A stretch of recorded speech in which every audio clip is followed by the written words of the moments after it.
let's feed Penelope. Penelope is my sourdough starter. So let's take a look. Penelope's in her little blankie. I take that off. And so what we're going to do is we're going to feed her. So this is my discard jar. My discard is just about full, so I'm going to have to make something with that. You can make so many wonderful things with sourdough discard.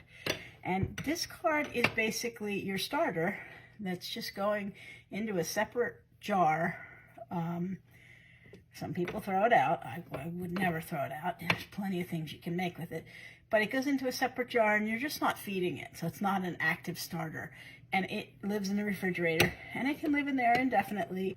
As long as there's not any mold on it, it's fine to use. So it can stay in there for a very long time in your refrigerator. So that's the discard. Now, you see that this is all I have left. That's all you need to refresh your starter. You don't need a whole lot, okay? So I'm going to turn on my scale, and I'm going to weigh this. Now, this is 374. If you see here, I have this number written on here. The container I'm using is 362 grams empty. So I know how much I'm putting in here. So this is just under 15 grams. So I'm going to put 15 grams of flour in here to feed her. So you're doing a 1-to-1 ratio, but this is einkorn flour. So typically with a regular flour starter, you're using a 1-to-1-to-1 for your everyday feedings. For this, with einkorn flour, it is an ancient grain. It is not hybridized. It has not been touched in any way. The wheat that we have in this country has been hybridized and bleached, and it's not the original wheat that we were made to eat. That's why so many people have digestion problems with it. This is a more easily digestible wheat, and it is also less glycemic impact. So it causes less glucose spiking than traditional flour does. Not that it doesn't cause any, it's a starch, it's going to cause some, but it is more easily digestible. People who have an intolerance to gluten many times are able to use this product. So anyway, I'm going to zero my scale out, and I'm going to add 15 grams of flour. And this is her breakfast. So I'm just going to add that in there. I should have just about 15 in here. There we go.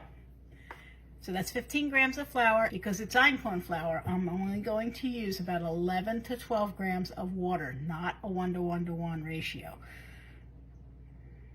So we're going to just put 11 grams in here. One more. It's going to be a much stickier, thick dough than your traditional flour starters. But that's what you want.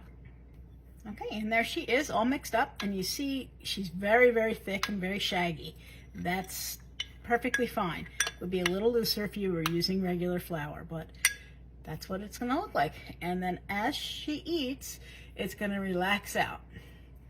When you're done, you want to wipe your spoon off and the bowl. If you're changing bowls out and you have a lot of excess starter in the bowl and on the spoon, you want to wipe them off with a paper towel and discard that. You do not want that all going down your drain. Some of it going down is fine, but you do not want a lot of that going down your drain. It will clog your drain. It dries like cement. Penelope is fed. She's going to go have her breakfast. So she's going to go get covered back up, and she's going to go sit over on the nice dark corner and eat her breakfast. And Priscilla will be going into the fridge. I'll show you some recipes with the sourdough discard. I'm going to need to use this discard very soon because my jar is almost full. Hope you enjoyed this. Please let me know in the comments if you have any questions. And if you can, give us a follow.